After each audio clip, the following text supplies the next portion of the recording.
The wagon wheel cracked against a jutting rock, and Natalie Crawford felt her stomach lurch as the hired coach tilted dangerously to one side before settling with a groan that sounded altogether too much like surrender.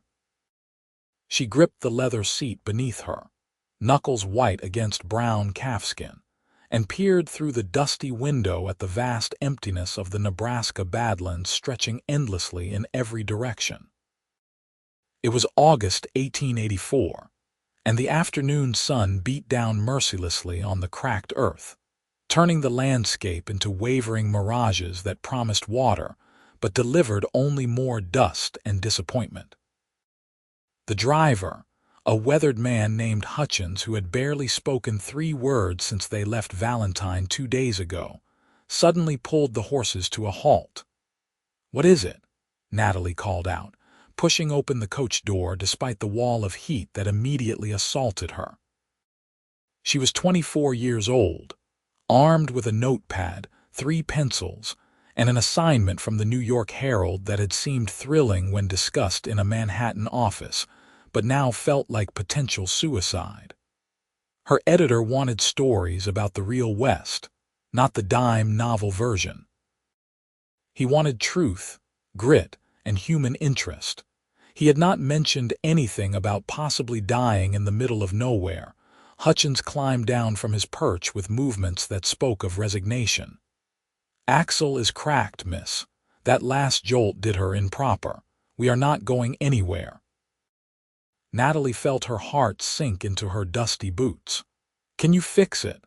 "Not without proper tools and wood. We are 3 days from Valentine, 2 days from the nearest settlement ahead, and I do not fancy our chances walking in this heat." He spat tobacco juice into the dirt, a brown stream that was absorbed instantly by the thirsty ground. "We got water for maybe 2 days if we are careful. After that, things get ugly."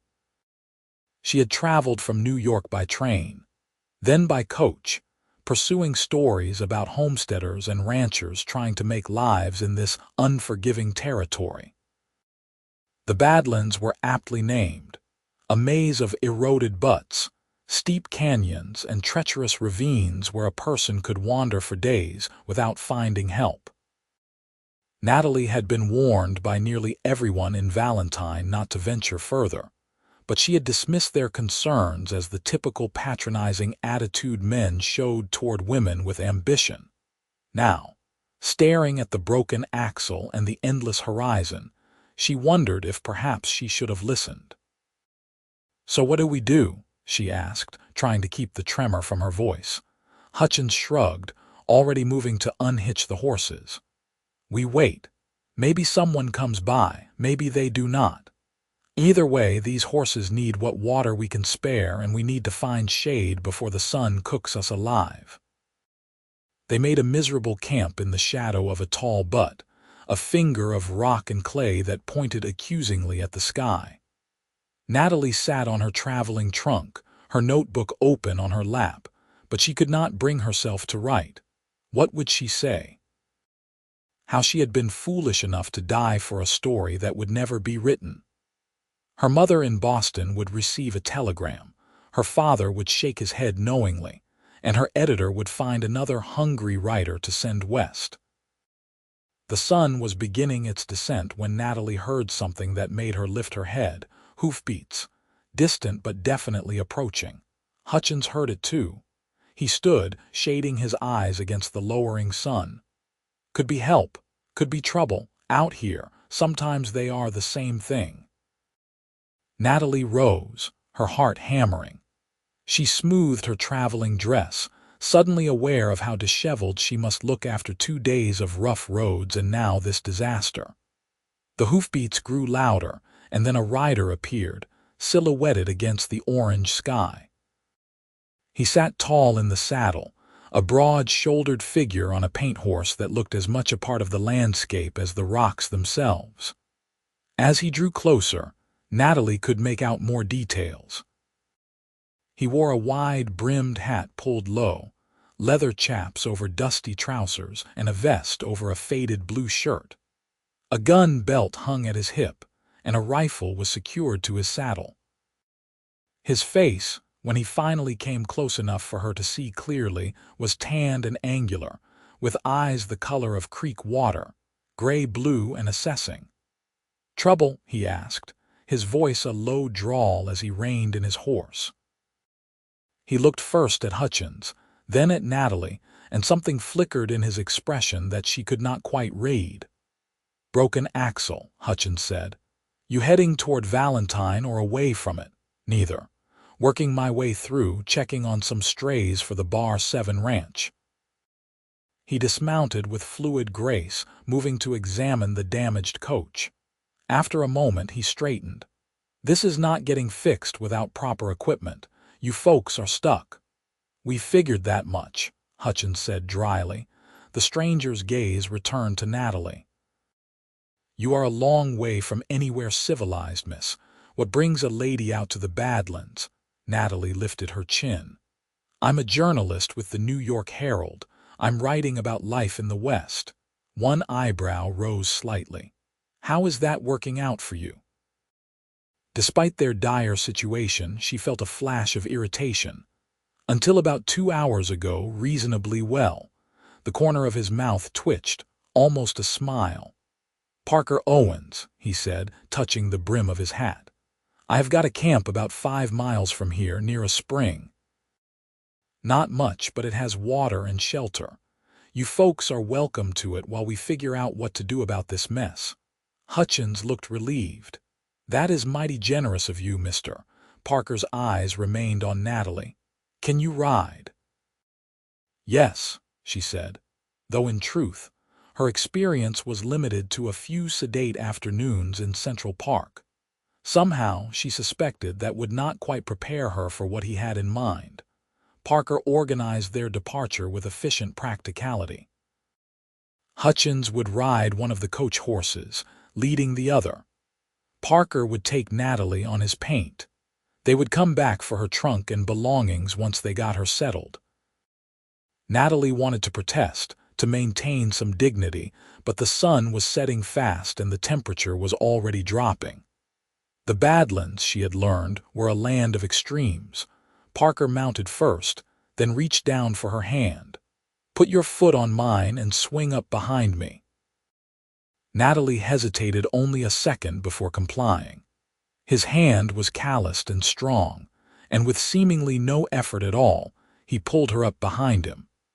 She settled awkwardly onto the horse's back, very aware that she had no saddle and nothing to hold on to except Parker himself. "You are going to want to hold on," he said. "Trail gets rough." Swallowing her pride, Natalie wrapped her arms around his waist. Through the fabric of his shirt she could feel the solid warmth of him, the shift of muscle as he adjusted the reins. He smelled of leather and sage and something else, something clean like rain even in this dusty place. "Ready?" he asked. "Yes." They rode as the sun painted the sky in shades of crimson and gold. The Badlands transformed in the dying light, shadows deepening in the ravines, the rock formations taking on fantastic shapes like ancient ruins. Natalie held tight as Parker guided his horse with sure-footed confidence through terrain that looked impassable. Several times they descended into narrow canyons where the walls rose high on either side, blocking out the sky, and she felt a flutter of panic at the enclosed spaces. But Parker seemed to know exactly where he was going, and gradually she found herself trusting him, relaxing slightly against his back. "You really came all the way from New York?" he asked after they had ridden in silence for a while. "Yes, 3 weeks ago." "That is quite a journey for stories that might get you killed." "They are important stories. People back east have no idea what life is really like out here. They read dime novels and think they know the West, but it is all fiction, all exaggeration. And you want to tell them the truth?" "Yes." He was quiet for a moment. Truth is not always what people want to hear. Maybe not, but it is what they need to hear. She felt rather than heard his chuckle, a vibration through his chest. "You might be tougher than you look, Miss Crawford." "Natalie," she said. "And I am definitely tougher than I look." By the time they reached Parker's camp, full darkness had fallen, and the stars had emerged in such profusion that Natalie caught her breath. She had never seen so many stars. In New York, there were street lamps and buildings and smoke from countless chimneys that obscured the sky. Here, the heavens seemed close enough to touch, a river of light arcing across the blackness. Parker's camp was simple but well organized. A canvas lean-to was stretched between two stunted trees near a spring that burbled from between rocks into a clear pool. A fire pit held the remains of a morning fire. Nearby, a rope corral held two more horses who nickered greeting as they approached. Parker dismounted and helped Natalie down. Her legs were shaky, unaccustomed to riding, and she stumbled slightly. His hand steadied her, strong on her waist. "You all right?" "Yes, just finding my land legs again." "Or is it land legs when you have been riding instead of sailing?" "I reckon it works either way." He released her and moved to help Hutchins with the coach horses. Within minutes, he had a fire going and coffee brewing in a battered pot. They ate hard biscuits and jerky from his supplies, not a feast by any means, but Natalie was hungry enough that it tasted fine. As they ate, Parker explained the situation. "Valentine is too far to reach with the coach broken, but there is a small settlement called Clearwater about a day-and-a-half ride east. They have got a blacksmith, a general store, not much else but enough.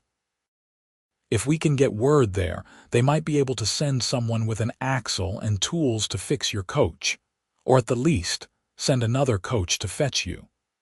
"What is the fastest way to get word there?" Natalie asked. "Someone would have to ride there directly." "The terrain between here and there is rough. It would take someone who knows the Badlands." "Someone like you," Hutchins said. Parker poured himself coffee, the firelight casting shadows across his face. "I suppose so." "I will go with you," Natalie said immediately. Both men looked at her. Parker shook his head. "That is not a good idea. Better you stay here with Hutchins where it is safe. I can make better time alone, and the route is dangerous if you do not know what you are doing." "I did not come all this way to sit in a camp while someone else has the adventure," Natalie said. "Besides, there might be stories along the way. This is exactly the sort of thing my editor sent me to find." "Your editor did not send you to die in the Badlands," Parker said flatly. "Clearwater is not a pleasure ride. We would have to cross some of the roughest country in Nebraska, and there is no guarantee we would not run into trouble. Outlaws use these lands to hide from the law. Weather can turn deadly in hours. And you, forgive me for being blunt, are not equipped for that kind of journey." Natalie felt her temper rise. "I have crossed an entire continent to be here. I think I can handle a day-and-a-half ride. Crossing the continent on trains and coaches is not the same as riding hard through the Badlands. Then I will learn along the way." Parker looked at Hutchins as if hoping for support, but the older man just shrugged. "She has been pretty determined about everything so far. I do not reckon we can stop her if she has made up her mind." "I could refuse to take her," Parker said. "You could," Natalie agreed. "But then I would just follow on one of the coach horses, and I would definitely get lost and die, and that would be on your conscience. Or you could take me with you, keep me safe, and help me get the story that will make my career. Your choice." In the firelight, Parker's expression was unreadable. Finally, he sighed, a sound of resignation. "You are going to be trouble, Miss Crawford, Natalie, and yes, probably." Despite himself, he almost smiled. "We leave at first light, that means before dawn. You will ride your own horse, and you will do exactly what I tell you when I tell you. No arguments, no stopping for stories unless I say it is safe. Agreed. Agreed. And if at any point I say we turn back, we turn back. No discussion. Fine." He looked like he wanted to argue more, but instead he just shook his head and took a long drink of his coffee. Hutchins chuckled quietly. "What is funny?" Parker asked. "Nothing. Just thinking this is going to be an interesting journey." They settled in for the night, Natalie taking the lean-to while the men laid out bedrolls near the fire. She lay awake for a long time, listening to the unfamiliar sounds of the Badlands at night, the whisper of wind through rock formations, the distant cry of a coyote, the soft breathing of the horses. Through the open side of the lean-to, she could see Parker by the fire, sitting watch even though Hutchins had offered to take first shift. He stared into the flames, his profile sharp and thoughtful, and Natalie found herself wondering about him. What kind of man spent his time alone in the Badlands, checking on strays for a ranch? There was something solitary about him, something that spoke of a man who preferred open spaces to towns and his own company to crowds. Yet he had stopped to help them without hesitation, and was now altering his plans to guide her to safety. As if feeling her gaze, Parker turned his head slightly. Their eyes met across the space between fire and shelter. For a long moment, neither looked away. Then Natalie, feeling suddenly flustered, rolled over and closed her eyes, willing sleep to come. Morning arrived cold and gray, the sun not yet risen but the sky beginning to lighten in the east. Parker woke her with a gentle shake of her shoulder. Time to go. Natalie sat up, disoriented and stiff from sleeping on the ground. Parker handed her a cup of coffee and a biscuit. Eat fast. We need to cover good ground before the heat sets in. She ate mechanically, her body protesting the early hour and the uncomfortable night. But she was determined not to show weakness, not to give Parker any reason to leave her behind. By the time the sun's first rays touched the top of the butts, they were mounted and ready to leave. Parker had given her one of his spare horses, a sturdy sorrel mare with a calm temperament. He had also provided her with a canteen, a hat better suited to the sun than her traveling bonnet, and a bandana to cover her nose and mouth when the dust got bad. "Stay close," he instructed as they set out. "The trail is not always obvious and the land is treacherous. There are ravines hidden by brush, loose rock that can cause a horse to stumble, and if we get separated, you will be lost within an hour."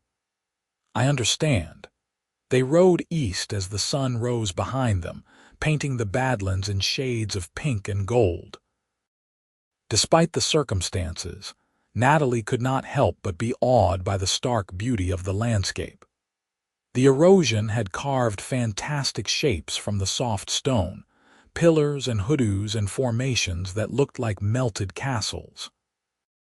In the early light, the place had an otherworldly quality, like riding across the surface of some strange planet. Parker led them through narrow passages and across open flats, always seeming to know which way to go even though Natalie could see no markers or trails. He rode with relaxed confidence, part of the landscape rather than a visitor to it. After they had been riding for about 2 hours, Natalie urged her horse forward to ride alongside him. "How long have you lived out here?" "Most of my life. Came west with my family when I was 8. That was back in '62, right after the Homestead Act passed. My father had dreams of farming. Turns out the Badlands are not great for farming. He tried for 5 years, then gave up and moved to Omaha. Opened a dry goods store, does well enough now." "But you stayed," Parker nodded. "I like it out here. Room to breathe. Cities make me feel penned in. Even small cities like Omaha, even those."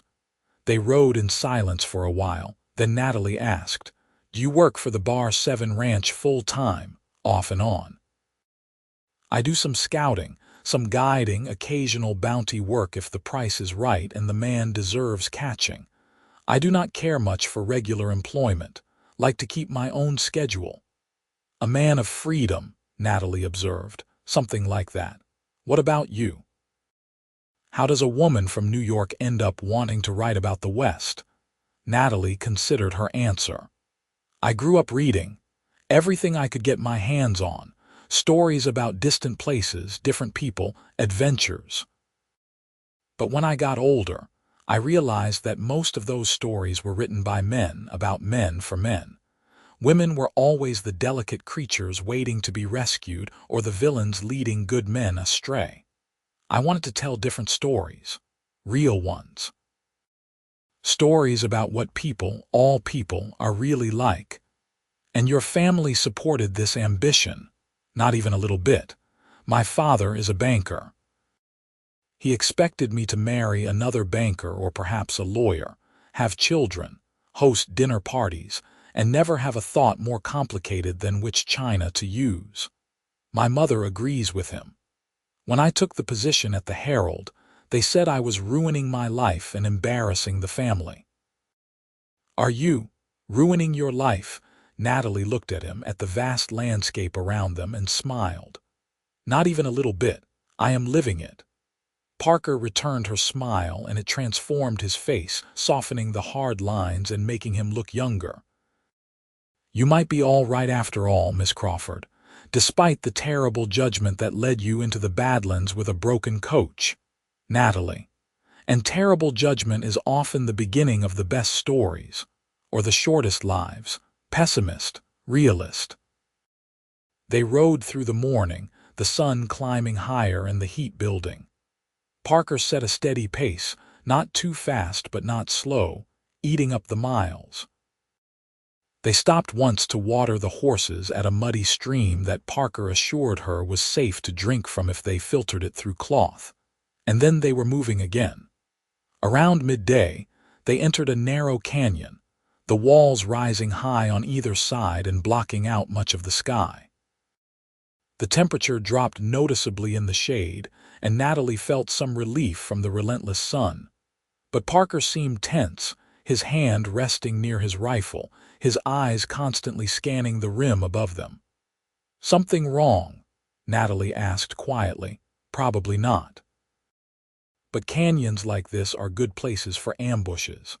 Outlaws know that travelers have to pass through certain routes, and they wait. Natalie felt her mouth go dry. Do you think someone is here? I do not see any signs of it, but that does not mean much. Good outlaws do not leave signs until it is too late. They continued through the canyon at a slightly faster pace.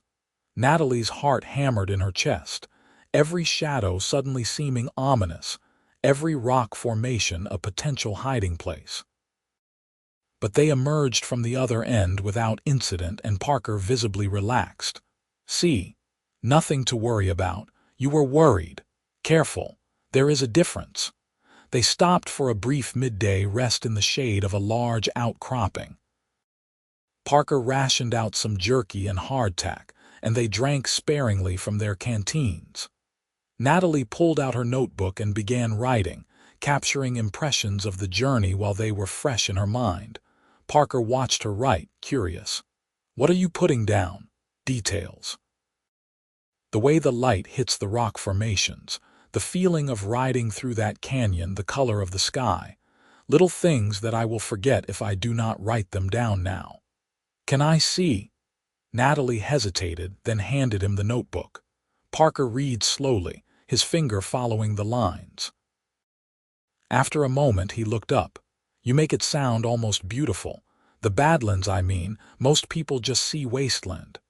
It is beautiful. Harsh, yes, and dangerous, but beautiful. Everything is not pretty, but it is magnificent in its own way. Parker handed back the notebook. You have got away with words. I reckon your readers back east will eat this up. I hope so. That is the idea, anyway.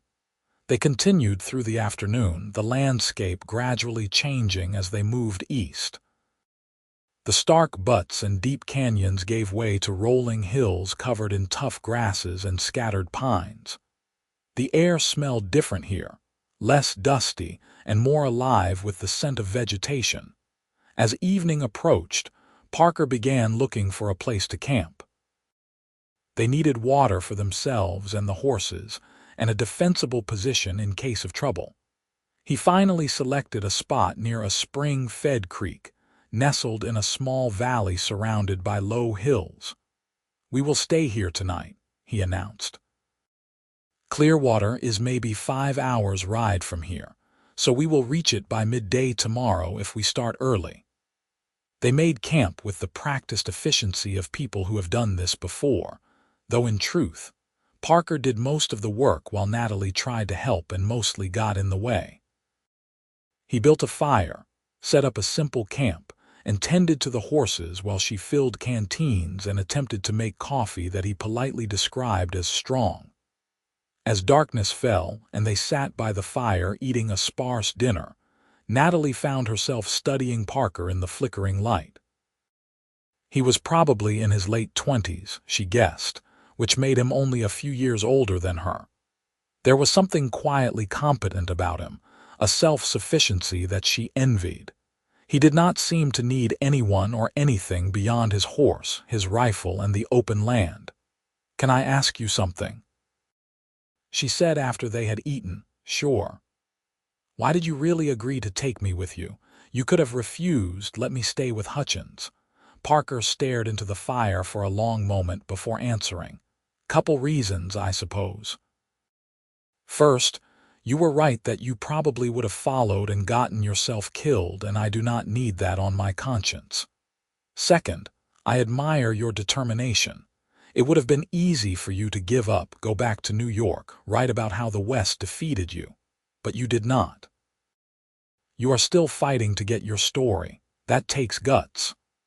And the third reason," he looked at her then, his gray-blue eyes reflecting the firelight, "I like you. You are different from most people I meet out here. You see things others miss. You ask questions that make me think. And if I am being honest, it has been nice having company." Natalie felt warmth that had nothing to do with the fire spread through her chest. "I like you too," she said quietly. "You are not what I expected when I imagined a Western cowboy." "No, what did you expect?" "I do not know." "Someone rougher, I suppose. Cruder. Someone who would have left us to die by the broken coach and not thought twice about it. But you stopped to help strangers. You are protective without being condescending, and you seem to actually listen when I talk instead of just waiting for your turn to speak." Parker looked uncomfortable with the praise. "I am not that special. Plenty of men out here would have done the same. Maybe, but you are the one who did." They sat in comfortable silence for a while, listening to the night sounds of the plains. Somewhere in the distance, a coyote howled and another answered. The stars were brilliant overhead, that same impossible profusion that had amazed Natalie the night before. "You ever get lonely?" Natalie asked. "Living out here alone most of the time," Parker considered the question. "Sometimes. But I have learned there is a difference between being alone and being lonely. I can be alone and content. Some people can be surrounded by others and still feel lonely. I reckon I prefer my kind of solitude to that kind of crowd." "That is remarkably philosophical for a cowboy." "I have plenty of time to think out here, not much else to do except think and observe." "What do you think about?" "Everything." "Nothing. The way water shapes rock over time, why some plants can survive in places that kill others. Whether the life I am living is the right one or just the easiest one." He paused. "Sometimes I think about what it would be like to have someone to share all this with, someone who could see the beauty in the emptiness instead of just seeing the emptiness." Natalie's heart beat faster.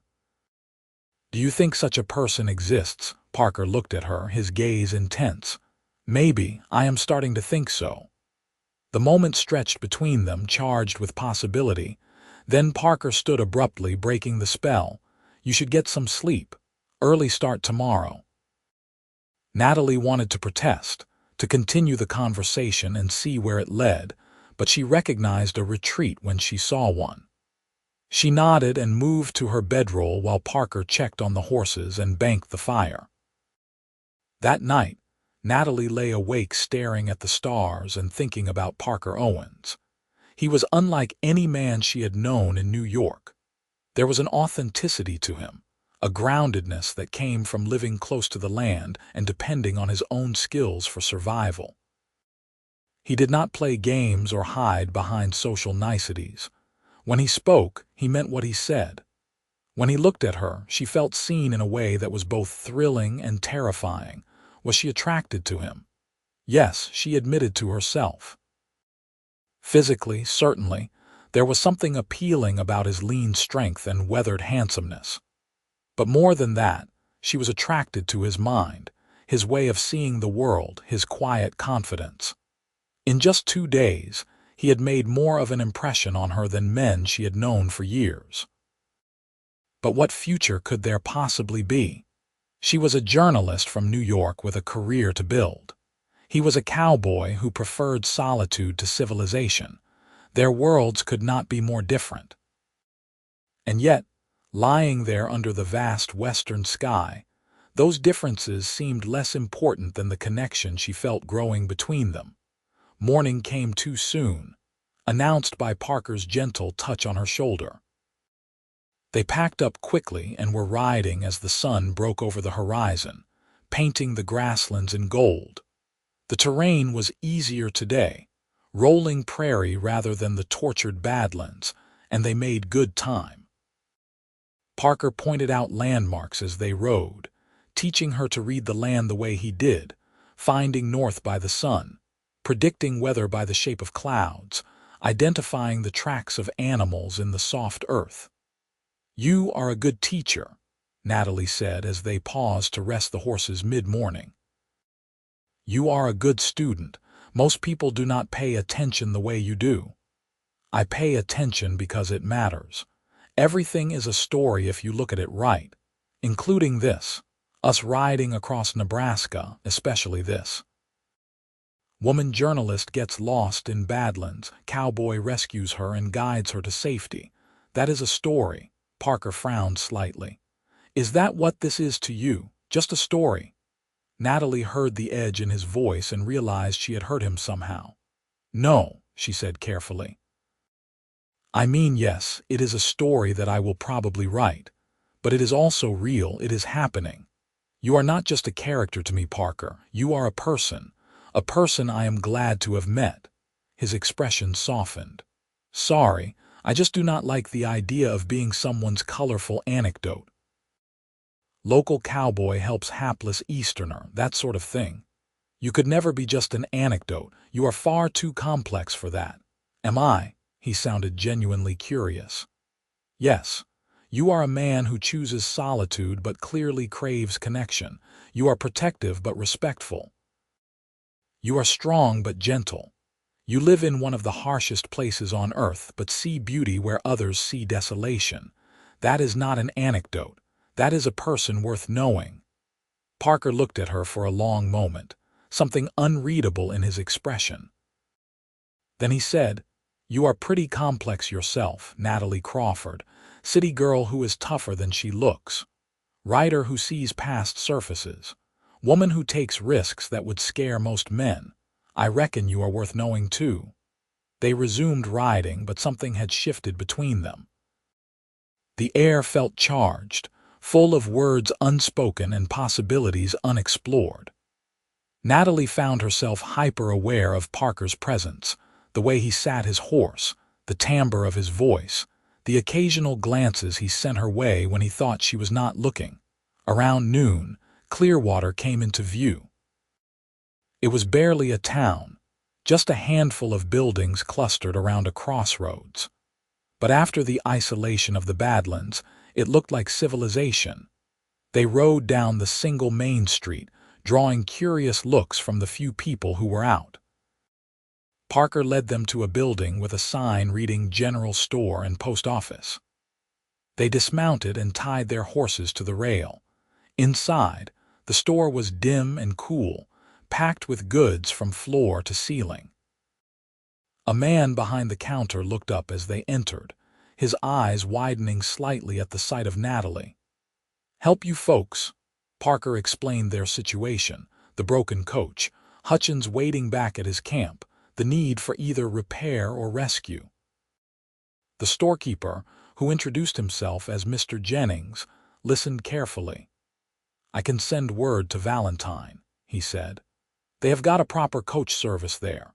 Might take a few days to arrange, but they can send someone out to your man and get the lady back to civilization." He looked at Natalie. "No offense, miss, but what is a woman like you doing out in the Badlands anyway? I am a journalist. I am writing about the West for the New York Herald." Mr. Jennings blinked. "A lady journalist. Well, I will be. What is the world coming to?" He said it with a smile, though, not unkindly. "Progress," Natalie said dryly. They arranged for a telegram to be sent to Valentine and for supplies to be taken to Hutchins. Mr. Jennings also offered them rooms at the small boarding house down the street, one of the few other buildings in town. "You folks will want to clean up and rest, I reckon. It will be at least 2 days before anyone can get out to your camp and back here. Maybe longer." Parker looked at Natalie. "What do you want to do? We can wait here until the coach is arranged, or I can take you back to Valentine myself. It is about a 3-day ride, but we would be moving toward civilization instead of waiting." Natalie thought about it. 2 more days at minimum in Clearwater, which seemed to consist of about 6 buildings and perhaps 20 people. Or 3 days riding with Parker through more of the Nebraska territory. "Let us ride to Valentine," she said. "If you do not mind the company that long." Parker's expression was unreadable. "I do not mind." They took rooms at the boarding house anyway, a chance to wash off the trail dust and sleep in actual beds for one night. The proprietress, Mrs. Dalton, was a cheerful woman in her 50s who insisted on feeding them a proper meal, over plates of beef stew and fresh bread. Mrs. Dalton peppered them with questions. Were they married? No. Engaged? No. Siblings? No. She seemed both scandalized and delighted that they were traveling together unchaperoned. "It is all perfectly professional," Natalie assured her. "Mr. Owens is guiding me to safety after my coach broke down." "Oh, I am sure it is all very proper," Mrs. Dalton said, though her tone suggested she hoped it was not. "Still, it is nice to see young people together. We do not get many visitors in Clearwater. Gets lonely." After the meal, Natalie retired to her room, a small space with a narrow bed, a washstand, and a window overlooking the street. She washed with water from the pitcher, scrubbing away layers of dirt, and changed into her one spare dress. Looking at herself in the small mirror above the washstand, she hardly recognized the woman staring back. Her skin was sunburned despite the hat. Her hair was tangled despite her best efforts to braid it, and there was a brightness in her eyes that had not been there before. She looked alive. That was the only way to describe it. Truly, vitally alive. A knock at her door interrupted her thoughts. She opened it to find Parker standing in the hallway. He had clearly also taken advantage of the washbasin. His hair was damp, his face clean-shaven, and he wore a clean shirt. He looked, Natalie thought, quite handsome. "I was wondering if you might want to take a walk," he said. "Such as there is to walk in Clearwater, but the sun is setting and I thought you might like to see it without being in a saddle." "I would like that very much." They walked down the street and out past the edge of town, where the prairie stretched endlessly toward the horizon. The sun was indeed setting, the sky ablaze with color, orange and pink and purple bleeding together in a way that no city sunset could match. "I never get tired of this," Parker said quietly. "Every sunset is different out here. Everyone is worth stopping for." "It is magnificent," Natalie agreed. They stood side by side, watching the light show, and gradually Natalie became aware of how close they were standing, their shoulders nearly touching. "Natalie," Parker said, his voice rough, "I need to tell you something." She turned to look at him, her heart suddenly racing. "What?" "I have been alone for a long time, by choice mostly. I convinced myself I preferred it that way, that I did not need anyone. But these past couple days with you, they have been different, good different, and I find myself not wanting them to end." Natalie's breath caught. "I do not want them to end either. But they will. You have got a life in New York, a career. I have got nothing to offer you except hard living in a hard land. We make no sense together." "Maybe not on paper," Natalie said. "But since when do the best things in life make sense on paper?" Parker reached up, hesitating only a moment before cupping her cheek with his hand. His palm was rough and warm against her skin. "I do not know what I am doing," he admitted.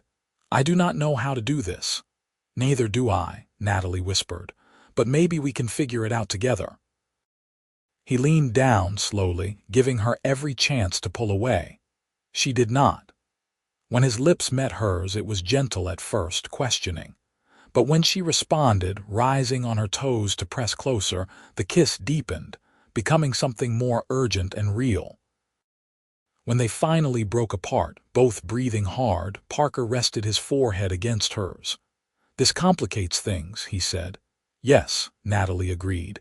"It really does. I do not have answers. I do not know what happens after Valentine. Neither do I, but I know I want to find out." They stood there as the sun disappeared below the horizon, and the stars began to emerge, holding each other, not speaking because words seemed inadequate for what was happening between them.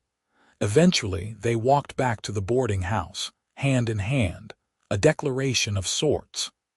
"Mrs. Dalton saw them come in and smiled knowingly but said nothing. At Natalie's door, Parker kissed her again, softer this time, sweeter. "Sleep well, Natalie Crawford." "You too, Parker Owens." But Natalie did not sleep well. She lay awake, her mind racing, replaying the kiss, the feel of his hands on her face, the roughness of his stubble, the way her heart had hammered so hard she thought it might burst from her chest. She was falling for him, she realized. Maybe had already fallen. It was foolish and impractical and went against every plan she had made for her life. But it was also undeniably true. The question was, what was she going to do about it? They left Clearwater the next morning, provisioned for the 3-day journey to Valentine. Mrs. Dalton packed them extra food, winking at Natalie as she did so, and Mr. Jennings gave them detailed directions for the most direct route. The first day of riding was different from before. They talked more, shared more, the barriers between them crumbling with each mile. Parker told her about growing up on a failing homestead, about his younger sister who had married a shopkeeper in Omaha and had 3 children, about his father's initial disappointment that Parker had not followed him into business. "But he understands now," Parker said. "Or at least he has stopped trying to change my mind. He knows I belong out here, not behind a counter measuring cloth." Natalie told him about her family, her father's stern disapproval, her mother's constant worry, her older brother who was everything their parents wanted and made Natalie look like a failure by comparison. "They wanted me to marry my brother's business partner," she said. "Charles Whitmore, a banker like my father. He was perfectly pleasant and perfectly boring. When I told him I wanted to work, wanted to write, he actually laughed. Said it was charming that I had hobbies but that I would give them up once we had children." "What did you say?" "I told him I would not marry him if he were the last man on earth, that my writing was not a hobby but my life's work, and that any man who did not understand that could go straight to hell." She paused. "My father did not speak to me for 3 months after that." Parker laughed, a genuine sound of delight. "I would have paid good money to see his face. It was rather satisfying, actually." They camped that night near a small lake, the water reflecting the sunset like liquid fire. Parker caught fish for their dinner, cooking them over the fire until the skin was crispy and the flesh flaked apart perfectly. After they ate, they sat close together, watching the stars emerge. "What are you going to write about me?" Parker asked. "In your story, I mean." Natalie leaned against his shoulder, feeling bold. I do not know yet. The story is still happening. I do not know how it ends. Do all stories need endings? Yes, readers want closure, resolution. They want to know what happens. What do you think happens? With us, I mean. Natalie was quiet for a long time. Finally, she said, I think I face a choice. I can go back to New York, write my stories, build my career. That is what I have always wanted, what I have worked so hard for. Or I can stay here in this hard, beautiful land with you.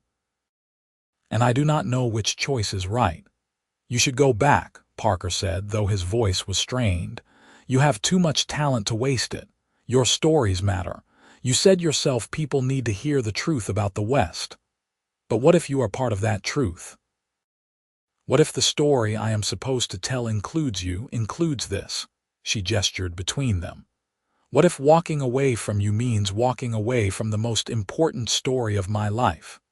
Parker pulled back enough to look at her, his eyes intense in the firelight. What are you saying? I am saying I do not want this to end. I am saying that in 3 days, what I have felt for you is stronger than anything I have felt for anyone in my entire life. I am saying that maybe careers and plans and practical considerations are not the only things that matter. Natalie, you cannot give up everything you have worked for because of a few days in the Badlands. Why not? People make life-changing decisions in moments. Why is 3 days not enough to know something is right? Because what if it is not? What if you stay and regret it? What if you resent me for being the reason you gave up your dreams? What if I go and spend the rest of my life regretting leaving you behind? They stared at each other, the question hanging between them, unanswerable in the moment. Let us not decide anything tonight, Parker finally said. Let us just be here together and figure out the rest when we get to Valentine. It was not a solution, but it was a reprieve. Natalie nodded, and they sat together by the fire until the flames died down to embers and the cold drove them to their separate bedrolls. The second day of riding brought them into more settled country. They passed ranches and small homesteads, saw cattle grazing on the prairie, and crossed paths with other travelers. Each sign of civilization was a reminder that their time alone together was running out. They stopped for a midday rest at a creek, letting the horses drink and graze. Parker sat on the bank, and Natalie joined him, removing her boots to dangle her feet in the cold water. My feet have never been this sore in my life, she said. You have done well. Better than most city people would have. Is that a compliment? It is a statement of fact, but yes, also a compliment. You are tougher than I gave you credit for when we first met. And you are softer than I expected. I mean that as a compliment too. You have this hard exterior, this lone cowboy image, but underneath you are thoughtful and kind and surprisingly romantic. Parker looked embarrassed. I am not romantic. You brought me to watch the sunset last night. You pointed out constellations and told me their stories. You caught me fish and cooked them perfectly. That is romantic. I was just being practical. Sure you were. Natalie splashed water at him with her foot, laughing. Parker splashed back, and suddenly they were engaged in a water fight, laughing like children, the serious conversation of the night before temporarily forgotten. By the time they stopped, both were soaked and grinning. You fight dirty, Parker accused, water dripping from his hair. I fight to win, Natalie corrected. There is a difference. He looked at her wet dress clinging to her body, her hair loose and wild around her shoulders, water droplets on her skin catching the sunlight, and something in his expression shifted. You are so beautiful, he said, the words coming out rough and honest. Natalie's breath caught. Parker. He leaned in, and she met him halfway, their lips meeting in a kiss that tasted of creek water and sunshine. His hand tangled in her wet hair, and she gripped his shoulders, pulling him closer. The kiss was different from the ones before, more desperate, more certain. It was the kiss of two people who knew their time was running out and wanted to hold onto every moment. When they finally broke apart, both were breathing hard. "We should keep moving," Parker said, though he made no move to stand.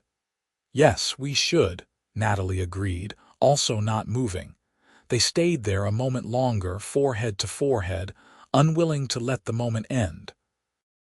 Finally, practicality won out and they reluctantly separated, gathering their things and remounting.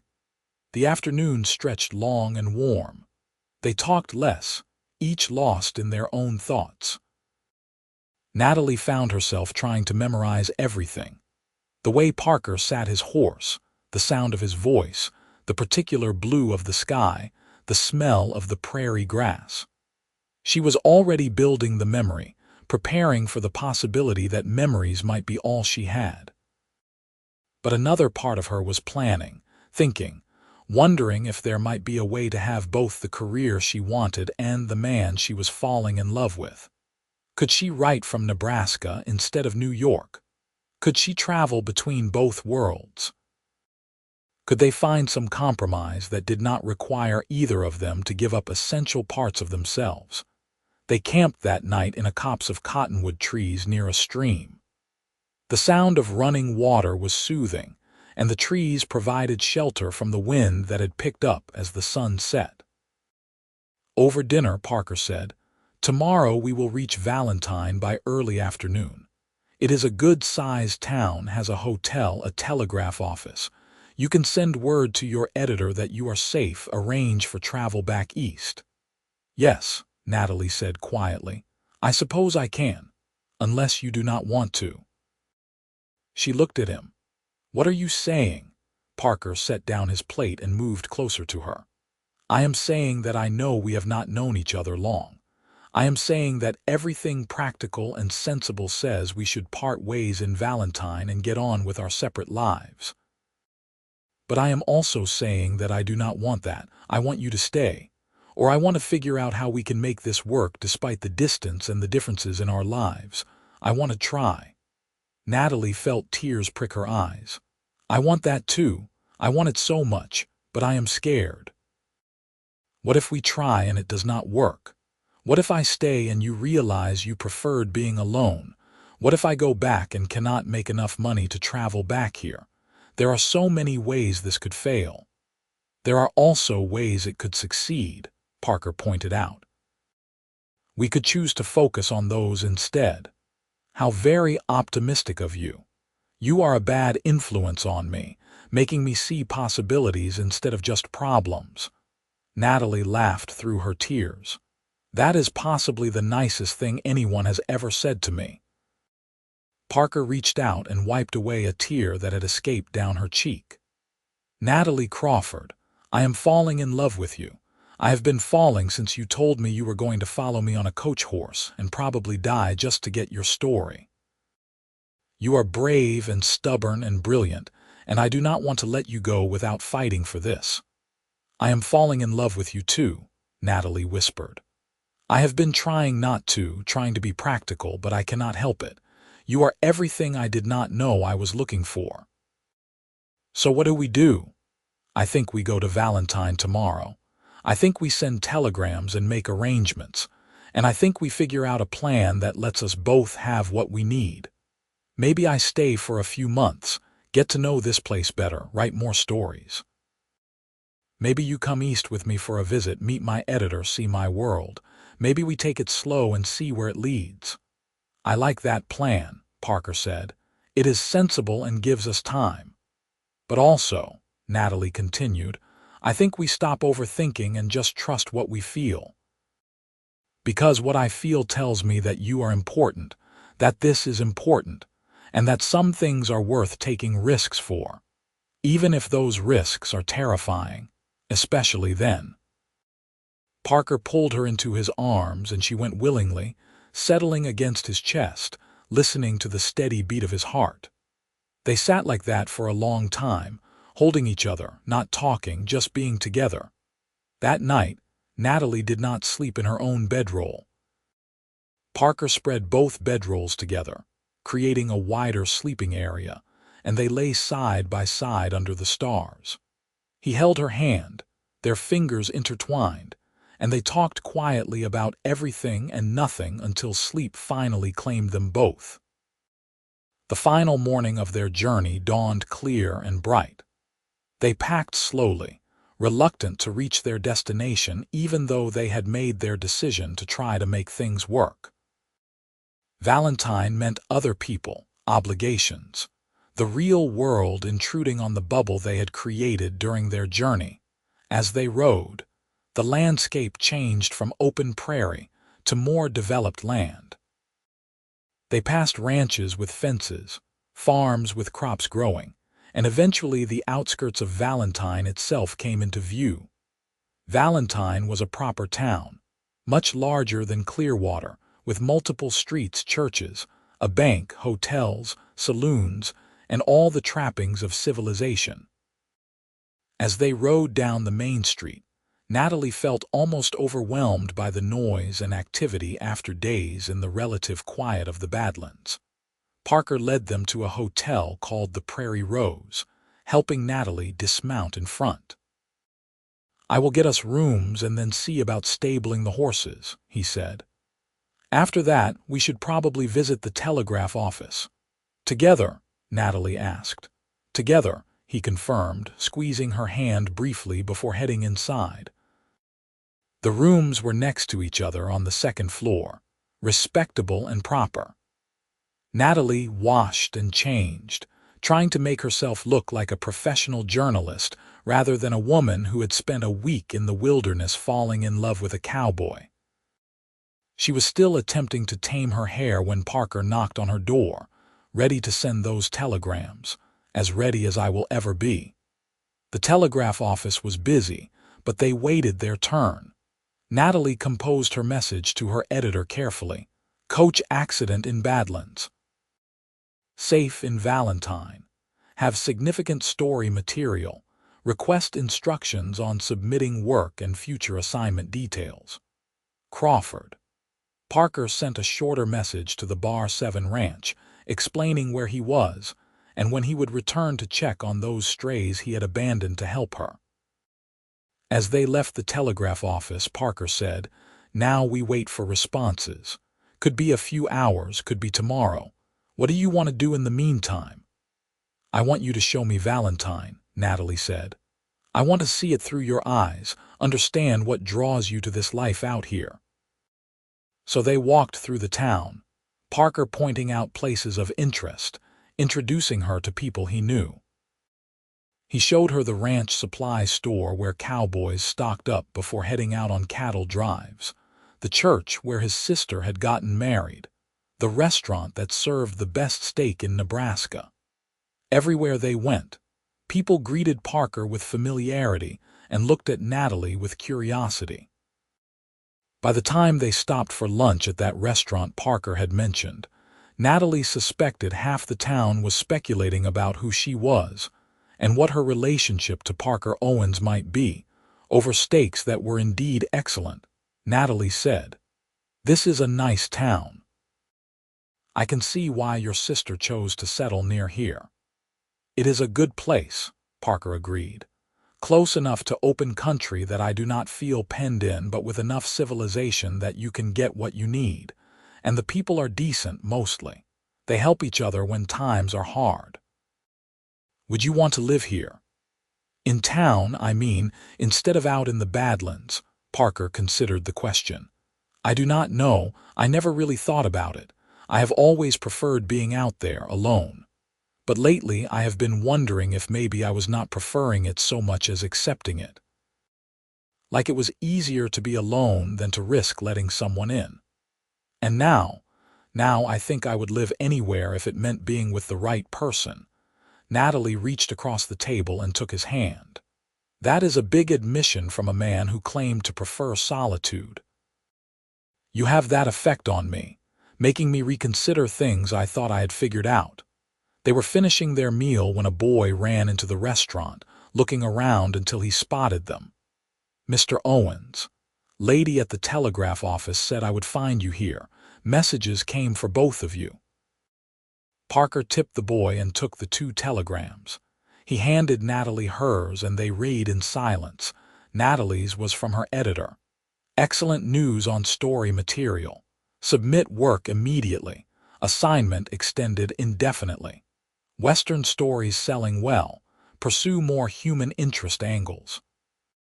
Increase in pay authorized. Well done, Crawford. She looked up to find Parker watching her, his expression carefully neutral. Good news, he asked. Very good.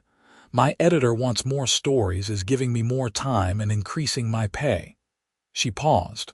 What does yours say? Bar 7 says take the time I need. They will get someone else to check on the strays. He set the telegram down. Seems like we both have some flexibility. Seems like it. They stared at each other across the table, the possibilities hanging in the air between them.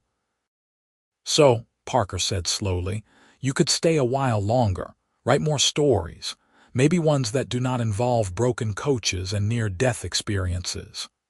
I could, Natalie agreed, and you do not have immediate obligations pulling you away. I do not. Then it seems like we have some time to figure this out. A slow smile spread across Parker's face. It seems like we do. They spent the next weeks in and around Valentine. Natalie rented a room at the Prairie Rose on a longer-term basis and began writing her stories. She wrote about the journey through the Badlands, about the landscape and the people, about the ranchers and homesteaders trying to make lives in harsh country. But she found herself returning again and again to Parker, to the way he had guided her, to the wisdom he had shared, to the gradual unfolding of their connection. One evening, as she struggled with how to conclude the story, Parker came to her room with dinner from the restaurant.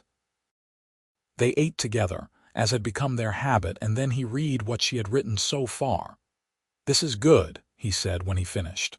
Really good. You make it sound like an adventure, but also like something real and meaningful. It was both, Natalie said, but I am stuck on the ending. I do not know how to conclude it without either being too sentimental or not honest enough. Parker was quiet for a moment, then said, what if you end it with the truth? That sometimes the stories we set out to find are not the ones we end up with. That sometimes the journey itself becomes the story. Natalie looked at him, her eyes widening. That is it. That is exactly it. She grabbed her notebook and began writing, the words flowing now that she had the right angle. When she finished, she read it aloud to him. I came to the West looking for stories about other people. I wanted to document their struggles, their triumphs, their daily lives in a harsh and beautiful land. But in the end, the story I found was my own.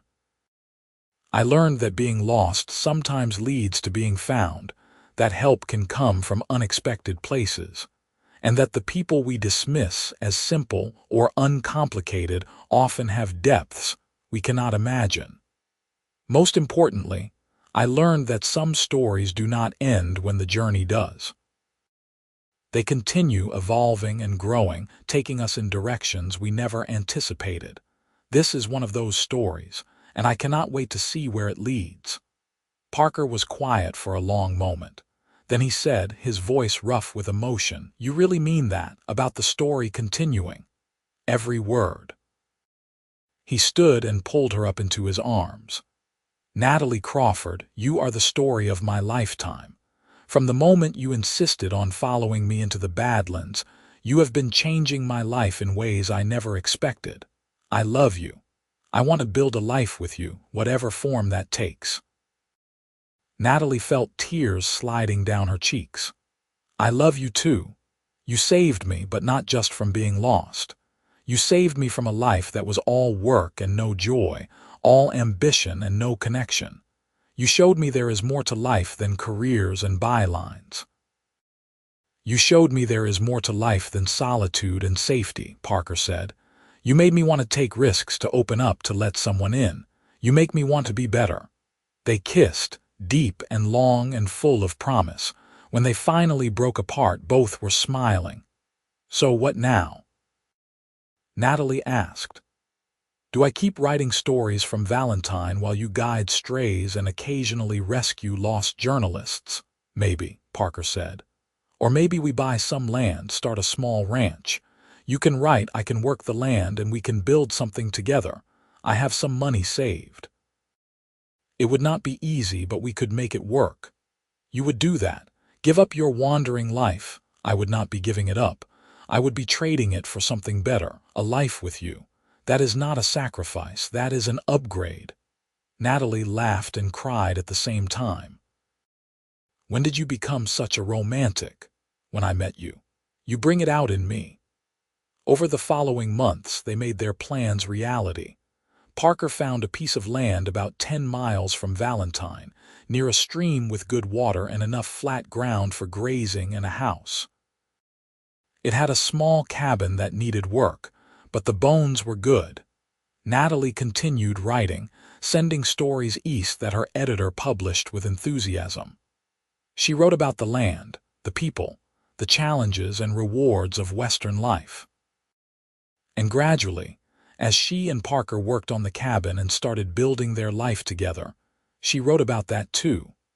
About two people from different worlds finding common ground, about love growing in unexpected places, about making choices that defied logic but obeyed the heart. Her stories were popular.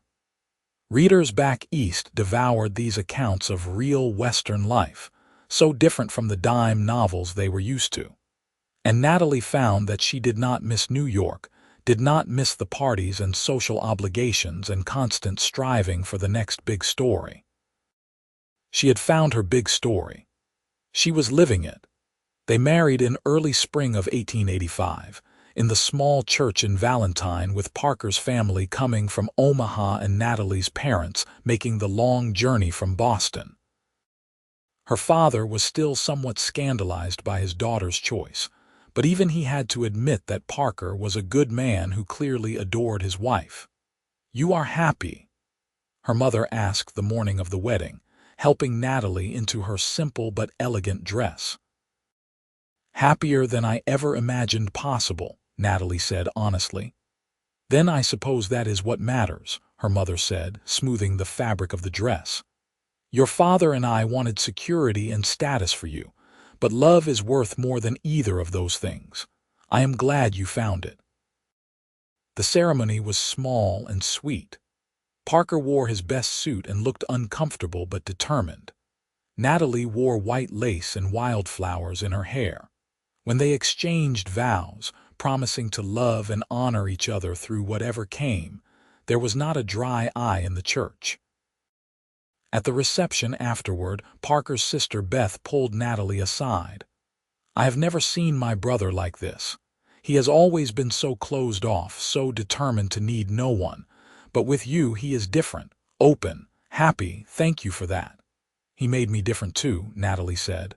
"Better. More whole. That is what love does, I suppose. Makes us more ourselves by giving us someone to be ourselves with." They spent their wedding night in the cabin on their land, surrounded by the sounds of the prairie at night. Parker carried Natalie over the threshold, both of them laughing, and they tumbled together onto the bed they had built themselves from wood Parker had hewn.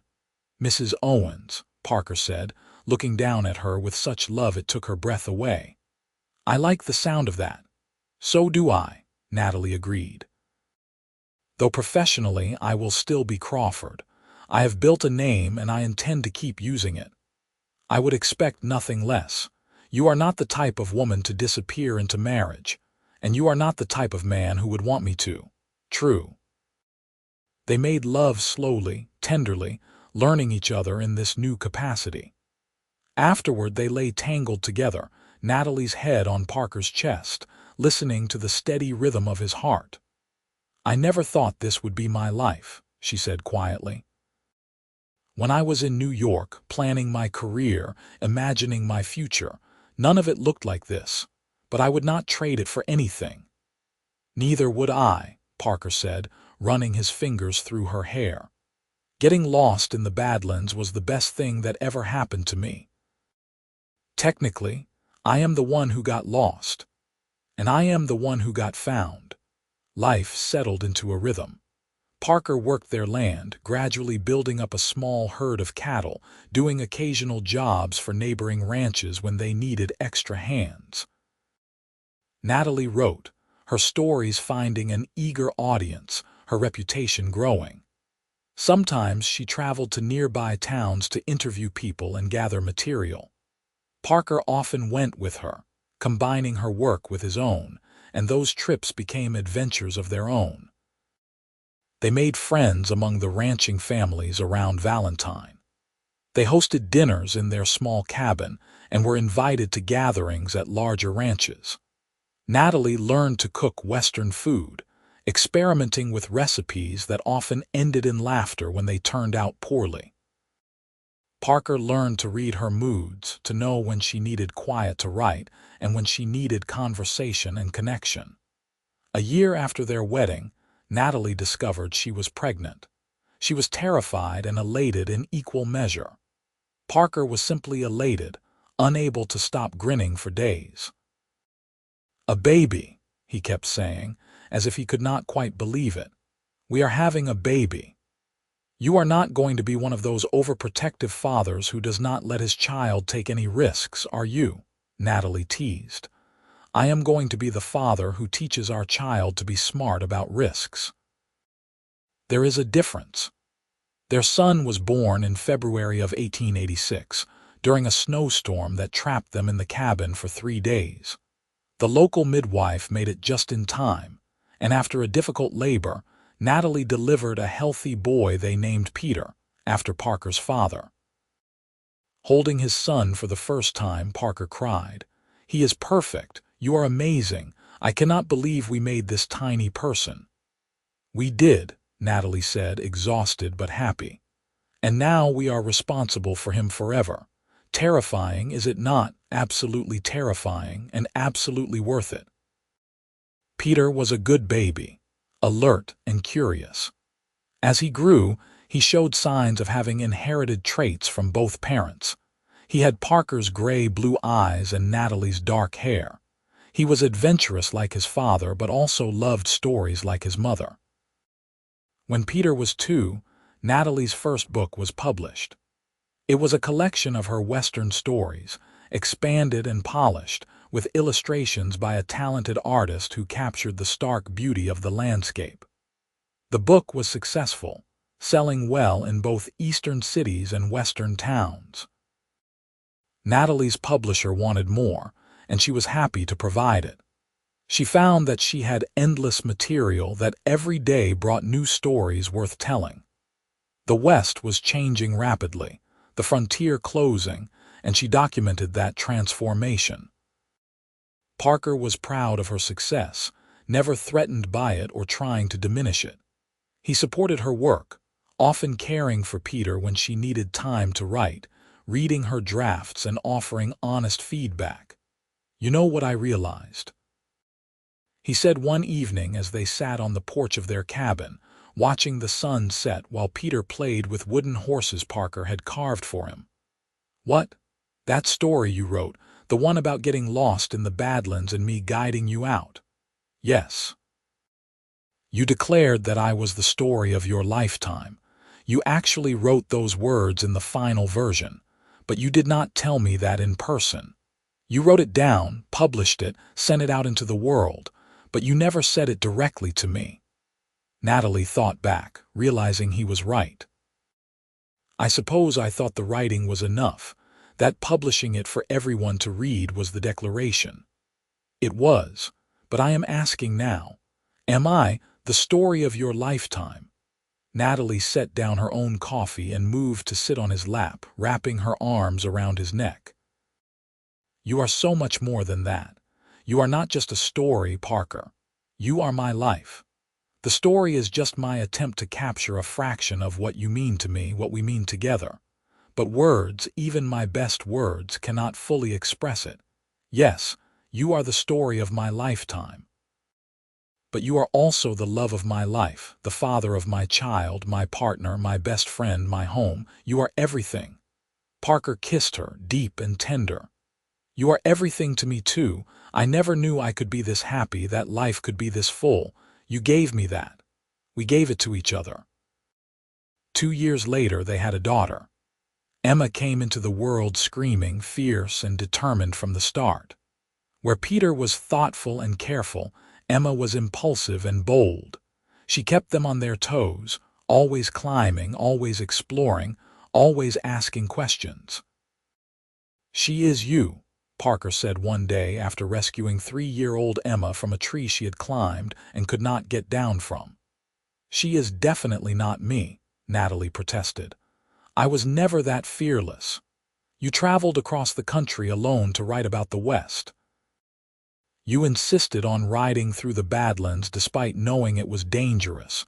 You took every risk I threw at you and came back asking for more. That is Emma. That is you. Fine, but she also has your stubbornness. That is fair."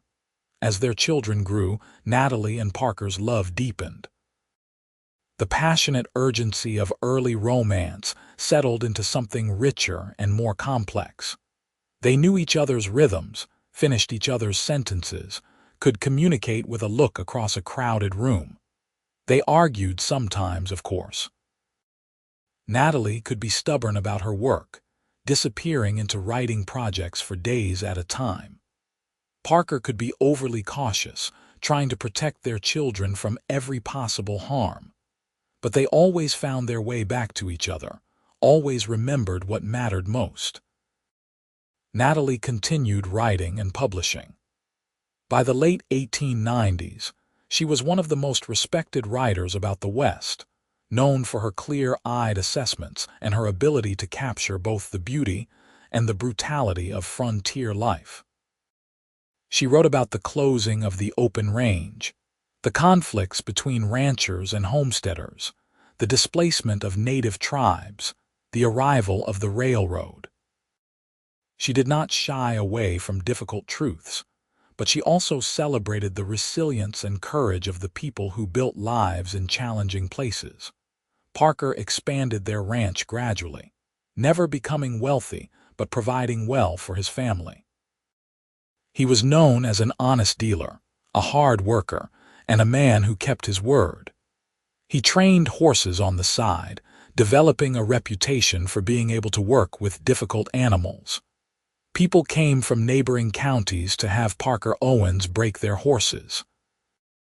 Their cabin, expanded several times over the years, became a gathering place. Other writers and journalists sought Natalie out, wanting her advice and perspective. Ranchers came to talk horses and cattle with Parker. Their children brought home friends who often stayed for dinner. The quiet life Parker had once preferred evolved into something more social, and he found he did not mind. Having Natalie at his side made everything better, even crowds. On their 20th anniversary, Parker took Natalie back to the place where they had first kissed, near Valentine, where they had watched the sunset together. The town had grown considerably, but the spot was unchanged, still offering sweeping views of the prairie. 20 years, Natalie marveled. It feels like yesterday and like a lifetime ago all at once. Do you have any regrets? Parker asked. About staying, about choosing this life instead of going back to New York? Not a single one, Natalie said firmly. This has been a better life than anything I could have imagined. I got to write the stories I wanted, raise our children in this beautiful place, and spend every day with the man I love. What more could anyone ask for? Nothing, Parker agreed. Though I am the one who got the better end of the deal.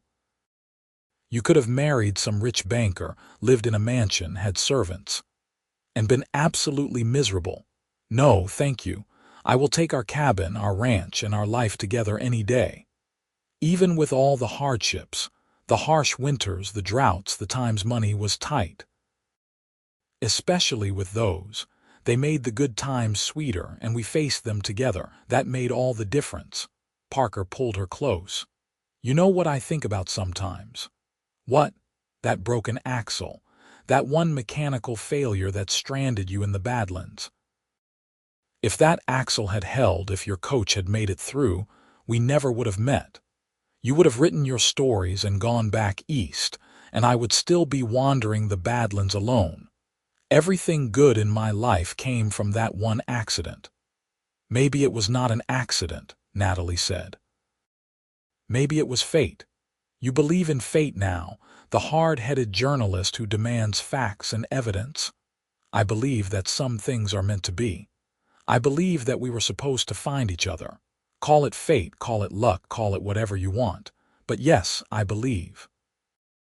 They stayed until sunset, watching the sky turn orange and pink and purple, just as they had that first evening.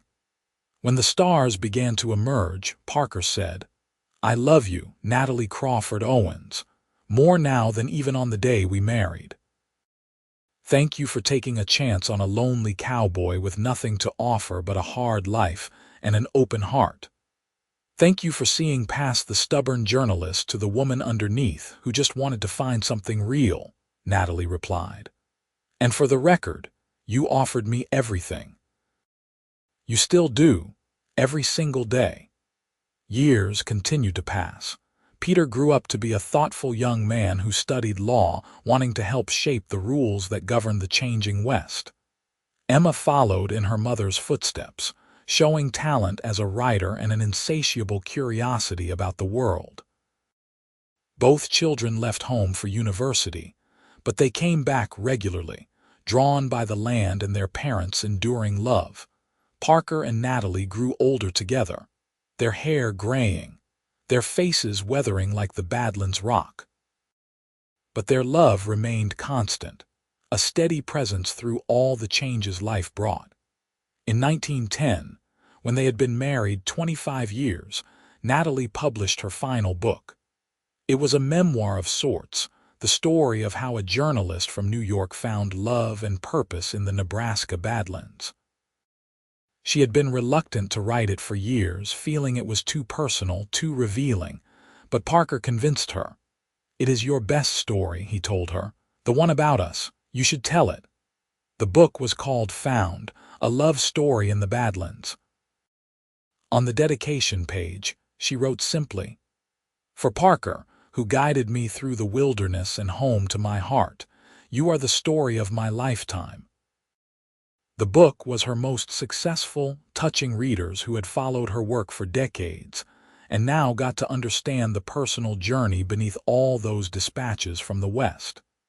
It was honest about the challenges they faced, the adjustments required, the sacrifices made. But it was also a celebration of what could happen when two people from different worlds chose each other and built something new together. Reviews called it deeply romantic and unflinchingly honest. One reviewer wrote, "Crawford has spent her career telling other people's stories with clarity and compassion. Now she turns that same unflinching gaze on her own life and delivers perhaps her finest work. This is not just a love story. It is a story about choosing love, about building a life with intention and courage. It is about being lost and being found. And it is about understanding that sometimes the story you set out to tell is not the one you end up living." Parker read the book in one sitting, tears streaming down his face by the end. "You made us sound like heroes," he said when he finished. "You are my hero," Natalie replied. "You always have been. From that first moment when you stopped to help a stranded coach in the middle of nowhere. You could have ridden past, many men would have, but you stopped, you helped, you changed my life. You changed mine too, made it bigger and better and so much fuller than I ever thought possible." They sat together on the porch of their home, older now but still strong, still together, still in love. The prairie stretched endlessly before them, golden in the late afternoon light. "No regrets?" Parker asked, echoing their conversation from years before. "Not a single one," Natalie confirmed. "This has been a good life, the best life, because I got to live it with you. I love you, Natalie. I love you too, Parker, always have, always will. They sat in comfortable silence as the sun set on another day, on another year, on a lifetime spent together. The story that had begun with a broken coach in the Badlands had evolved into something neither could have predicted. It was not always easy. It was rarely simple. But it was theirs, built from choice and commitment and deep, abiding love. As the first stars appeared in the darkening sky, Natalie leaned against Parker's shoulder, feeling the solid warmth of him, the steady presence that had been her anchor for more than a quarter-century. She thought about that young woman who had set out from New York with a notebook and ambition, determined to make her mark. She had succeeded, but not in the way she had imagined. Her mark was not just in the books and articles, though those had reached thousands. Her mark was here, in the life she had built, in the children she had raised, in the love she had nurtured. Parker was right. He was the story of her lifetime. But more than that, their life together was the story. Every day of it, every challenge and triumph, every quiet moment and grand adventure. It was still being written, would continue to be written for as long as they both lived. And what a story it was. The end came peacefully for both of them, many years later. Parker went first in 1925 at the age of 70. He died in his sleep, in the bed he had shared with Natalie for 40 years, in the house they had built together on land they had claimed and tamed and loved. Natalie held his hand as he passed, whispering her love, thanking him for a lifetime of partnership. When he was gone, she felt the loss like a physical wound, a tearing away of part of herself. But she also felt gratitude. Gratitude for every year, every day, every moment they had shared. Gratitude that she had taken the risk all those years ago to stay, to choose love over career advancement, to build a life in the West with a cowboy who had stopped to help a stranded journalist. She lived another 3 years after Parker's death, staying on the ranch with Emma, who had returned to help her mother and to write her own books about the changing West. Peter visited often with his family, bringing grandchildren who listened to Natalie's stories about the old days, about how she had met their grandfather in the Badlands. Those stories never got old. Natalie told them again and again, polishing them like stones, making sure the next generation understood what love looked like, what commitment meant, what it took to build a life worth living. In 1928, Natalie Crawford Owens died quietly in her sleep at the age of 68. She was laid to rest next to Parker in the Valentine Cemetery, under a headstone that read simply, "Together in life, together in death, together always." Emma found her mother's journal, the one she had kept throughout her marriage. On the final page, dated just days before her death, Natalie had written, "I came to the West to tell stories. I thought they would be about other people, about cowboys and ranchers and homesteaders carving lives from unforgiving land. But the story I found was my own. The story of being lost and being found. The story of choosing love over ambition, partnership over independence, and discovering that sometimes the things we think we are sacrificing are actually the things holding us back from our truest selves. Parker Owens was the story of my lifetime. But our life together was the masterpiece. Every word, every chapter, every page was worth writing. And if I could go back to that day when my coach broke down in the Badlands, knowing everything that would come after, I would not change a single thing. I would still insist on riding with him. I would still fall in love. I would still stay. Because this life, this beautiful, hard, rich, full life, was everything I never knew I wanted and everything I could not live without. To anyone who reads this, be brave enough to be lost. You never know what you might find. Emma published her mother's journal as an addendum to a new edition of Found, a love story in the Badlands. It became required reading in schools throughout Nebraska, a primary source about Western life and a love story that transcended its time and place. Peter kept the ranch, eventually passing it to his own children, who worked the land their great-grandparents had claimed. The cabin, expanded and modernized over the generations, remained in the family, a testament to two people who met by chance and chose each other again and again for the rest of their lives. And in Valentine, Nebraska, there is a small museum dedicated to Natalie Crawford Owens, the journalist who came west to tell stories and ended up living the greatest story of all. Visitors can see her notebooks, her published works, photographs of her and Parker over the years. But the centerpiece of the museum is a simple display: two worn saddles, side by side, with a placard that reads, "These saddles carried Natalie Crawford and Parker Owens through the Badlands in 1884. They began that journey as strangers. They ended it as something more." This is where their story began. It never really ended. Because some stories do not end. They echo through time, inspiring others, reminding us what is possible when we are brave enough to take risks, open enough to love, and wise enough to recognize when we have found something worth holding on to. Natalie found her story in the Badlands, but more importantly, she found her home, her love, and herself. And in doing so, she wrote a story that would outlive them both.